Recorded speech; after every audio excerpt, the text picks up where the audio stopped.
आपसे सिर्फ इतनी दरख्वास्त है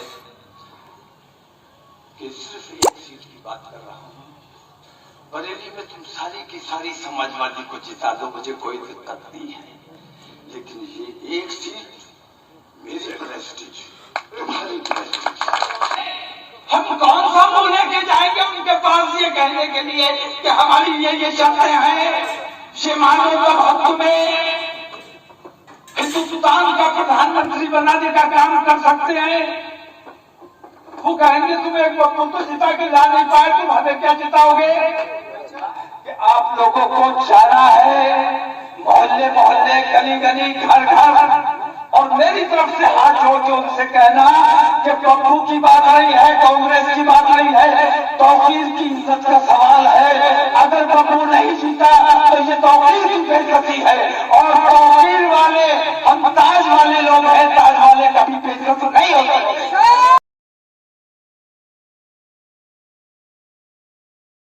125 कैंट विधानसभा से कांग्रेस प्रत्याशी हाजी इस्लाम बब्बू के लिए प्रचार में उतरे इत्तेहाद मिल्लत काउंसिल सदर मौलाना तौकीर रजा खान ने कैंट की सियासत में भूचाल ला दिया है।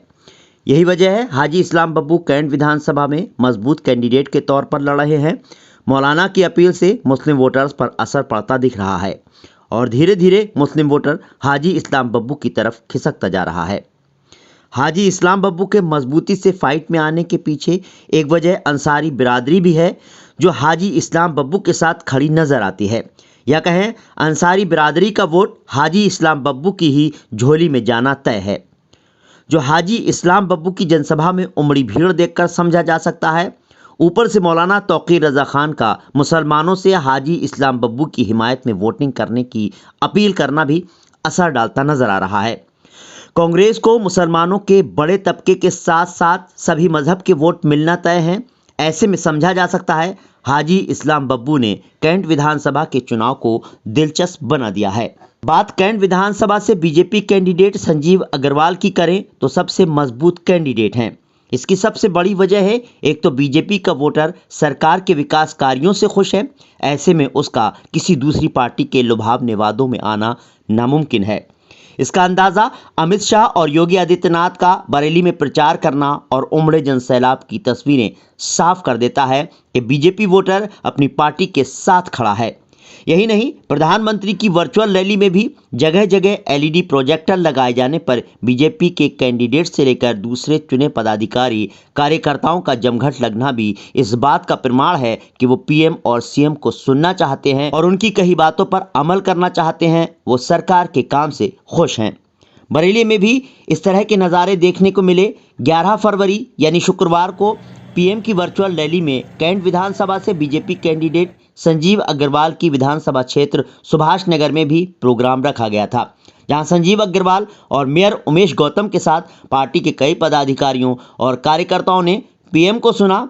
इस मौके पर मेयर उमेश गौतम ने बीजेपी सरकार की उपलब्धियों और बरेली के विकास कार्यों पर रोशनी डाली। देखिए, तैयारियां पूरी हैं। हर वार्ड में, हर जगह हमारे प्रत्याशी, हम स्वयं सब जगह पहुंच रहे हैं। जनता को जितने हमने काम किए हैं उसके बारे में बता रहे हैं। हालांकि बताने की ज़रूरत नहीं, क्योंकि जनता सब जानती है। जनता जानती है कि कितना विकास इस समय हुआ है। तो हम यही कह रहे हैं कि इस विकास को निरंतर जारी रखा जाए। उसके लिए ज़रूरी है कि हमारे उत्तर प्रदेश में भारतीय जनता पार्टी की सरकार बने, और मुझे लगता है कि जनता का आशीर्वाद हमारे प्रत्याशियों को मिल रहा है। एक बस आखिरी और बात है, क्योंकि बिजी हैं आप लोग, थोड़ा सा सुभाष नगर पे पानी भरने की समस्या बार बार आ रही है।